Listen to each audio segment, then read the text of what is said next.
Let's mic आज का अखबार।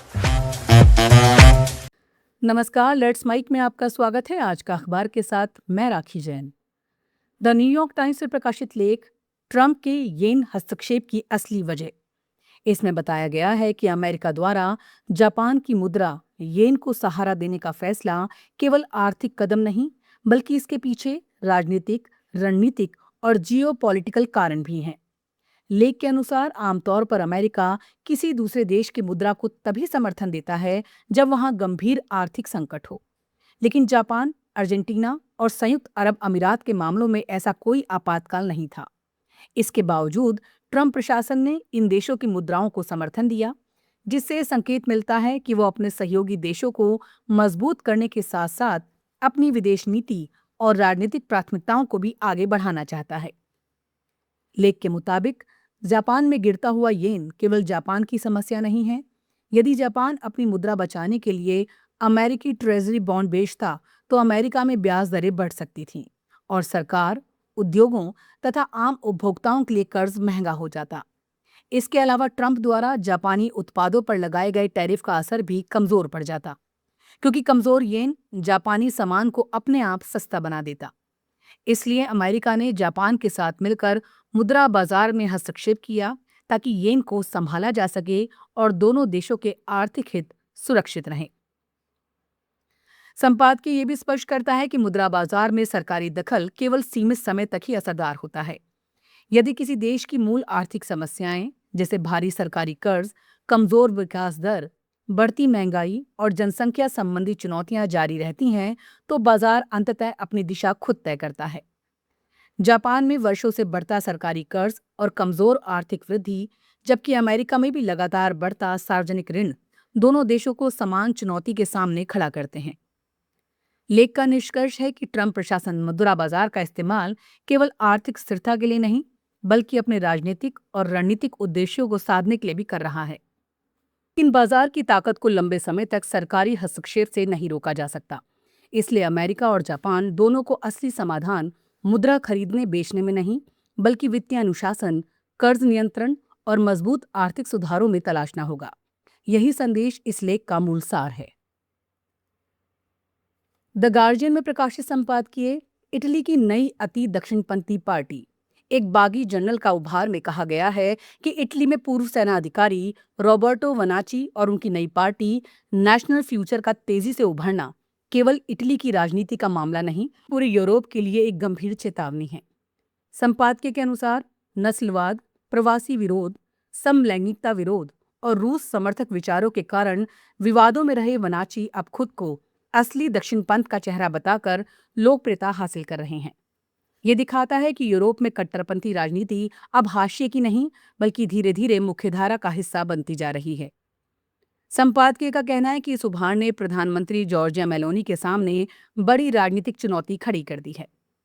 यदि अगले चुनाव में सत्ता बचाने के लिए उन्हें वनाची की पार्टी का सहारा लेना पड़ता है, तो उनकी ये दलील कमजोर पड़ जाएगी कि उनकी पार्टी अब एक जिम्मेदार और मुख्यधारा की रूढ़िवादी पार्टी बन चुकी है। वहीं अगर वो दूरी बनाती हैं, तो दक्षिणपंथी वोटों का बड़ा हिस्सा उनके हाथ से निकल सकता है। यानी ये केवल चुनावी गणित नहीं, बल्कि इटली की राजनीति की दिशा तय करने वाला सवाल बन गया है। लेख आगे बताता है, ये प्रवृत्ति केवल इटली तक सीमित नहीं है। ब्रिटेन, जर्मनी और पोलैंड जैसे देशों में भी अति दक्षिणपंथी दल लगातार मजबूत हो रहे हैं और उनके दबाव में मुख्यधारा की पार्टियां भी प्रवास, पहचान और राष्ट्रवाद जैसे मुद्दों पर पहले से अधिक कठोर रुख अपनाने लगी हैं। इससे लोकतांत्रिक राजनीति का संतुलन बदल रहा है और कट्टर विचार धीरे धीरे सामान्य राजनीतिक विमर्श का हिस्सा बनते जा रहे हैं। संपादकीय का निष्कर्ष है कि लोकतांत्रिक दलों को अल्पकालिक चुनावी लाभ के लिए कट्टरपंथी ताकतों से समझौता नहीं करना चाहिए।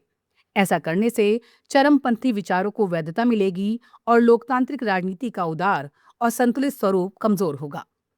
द गार्जियन का स्पष्ट संदेश है कि यूरोप को इस बढ़ती अति दक्षिणपंथी राजनीति को केवल चुनावी चुनौती नहीं, बल्कि लोकतांत्रिक मूल्यों के लिए गंभीर खतरे के रूप में देखना चाहिए। अल जजीरा में प्रकाशित लेख, खाड़ी में बढ़ते तनाव के बीच पाकिस्तान के प्रधानमंत्री शहबाज शरीफ सऊदी अरब क्यों जा रहे हैं। इसमें बताया गया है कि प्रधानमंत्री शहबाज शरीफ की सऊदी अरब यात्रा ऐसे समय हो रही है जब पश्चिम एशिया में ईरान अमेरिका तनाव, लाल सागर की सुरक्षा और स्ट्रेट ऑफ हॉर्मुज को लेकर हालात बेहद संवेदनशील बने हुए हैं। लेख के अनुसार इस दौरे का मकसद केवल द्विपक्षीय रिश्तों को मजबूत करना नहीं, बल्कि आर्थिक सहयोग बढ़ाना, रक्षा साझेदारी को आगे बढ़ाना और क्षेत्रीय सुरक्षा पर साझा रणनीति तैयार करना भी है। इसलिए शहबाज शरीफ के साथ विदेश मंत्री और सेना प्रमुख आसिम मुनीर का शामिल होना इस यात्रा के सुरक्षा महत्व को भी दर्शाता है।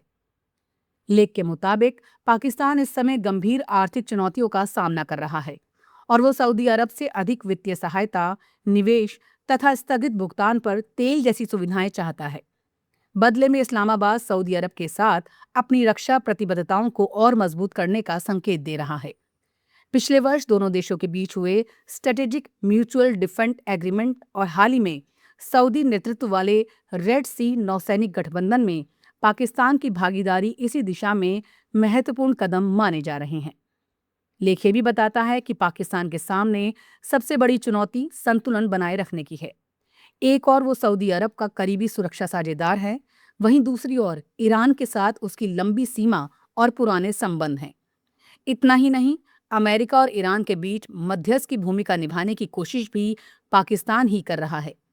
ऐसे में यदि सऊदी अरब और ईरान के बीच तनाव और बढ़ता है तो पाकिस्तान के लिए दोनों पक्षों के साथ समान दूरी बनाए रखना पहले से कहीं अधिक कठिन हो सकता है।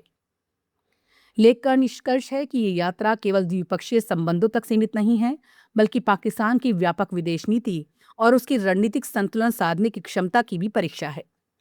अल जजीरा का कहना है कि इस्लामाबाद आर्थिक मदद, सुरक्षा सहयोग और कूटनीतिक भूमिका तीनों को साथ लेकर चलना चाहता है, लेकिन पश्चिम एशिया में यदि टकराव और गहराता है तो पाकिस्तान को अंततः कठिन रणनीतिक विकल्प चुनने पड़ सकते हैं।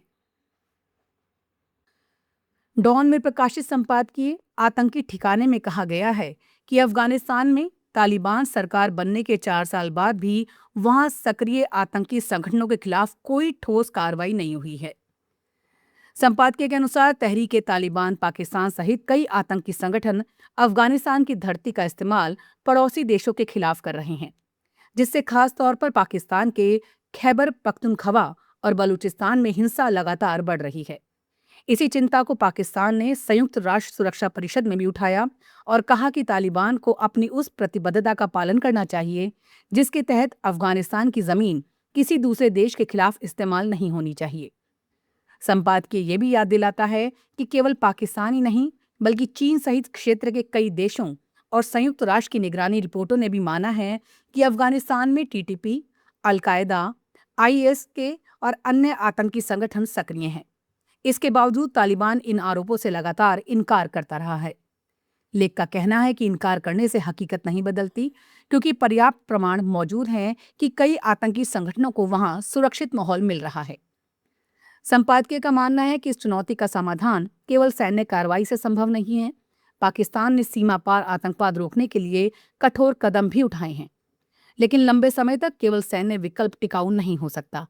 इसलिए क्षेत्रीय देशों और अंतर्राष्ट्रीय समुदाय को मिलकर ऐसी रणनीति बनानी होगी जिसमें कूटनीतिक दबाव, आर्थिक प्रोत्साहन और जरूरत पड़ने पर सुरक्षा संबंधी कार्रवाई तीनों का संतुलित इस्तेमाल हो, ताकि तालिबान आतंकवादी समूहों से दूरी बनाए। लेख के अंत में संपादकीय ये संदेश देता है कि आज अफगानिस्तान गंभीर आर्थिक संकट से गुजर रहा है और वहां की आम जनता कठिन हालात में जी रही है। यदि तालिबान वास्तव में अपने देश का भविष्य बेहतर बनाना चाहता है तो उसे आतंकवादी संगठनों को संरक्षण देने की बजाय व्यापार, क्षेत्रीय सहयोग और विकास पर ध्यान देना होगा। उनका स्पष्ट मत है कि जब तक अफगानिस्तान से आतंकवाद का निर्यात बंद नहीं होगा, तब तक ना वहां स्थिरता आएगी, ना पड़ोसी देशों में शांति स्थापित हो पाएगी। आज का अखबार में फिलहाल इतना ही। जुड़े रहिए लेट्स माइक के साथ। नमस्कार। आप सुन रहे थे let's mic more than radio. Follow कीजिए हमें हमारे सोशल मीडिया प्लेटफॉर्म्स पर।